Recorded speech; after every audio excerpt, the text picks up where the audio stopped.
আজকে জুলাই যুদ্ধের মাঠে আছে, এখনো কেউ করে ফিরে যায় না। যতক্ষণ পর্যন্ত জুলাই যুদ্ধদের নিরাপত্তা নিশ্চিত না হবে, ততক্ষণ পর্যন্ত জুলাই যুদ্ধরা ঘরে ফিরে যাবে না।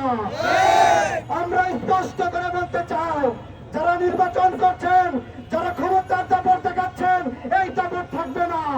সেটা জনকে দেখেছেন 15 বছর কি করেছে টিকতে পারে নাই, আপনারা 9 মাস কিভাবে টিকবেন? এত সহজ না।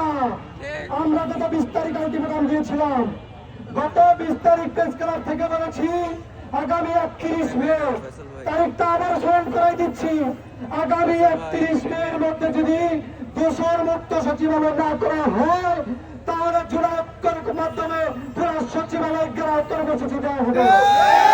আমরা বিলম্বে বলতে চাই, কচু ক্ষেত বুঝি না, নীল ক্ষেত বুঝি না, লাল ক্ষেত বুঝি না, আমরা বুঝি বাংলাদেশ। বাংলাদেশের পক্ষে আছেন, আমরা আপনাদের পক্ষে আছি। বাংলাদেশের পক্ষে নাই, আমরাও নাই।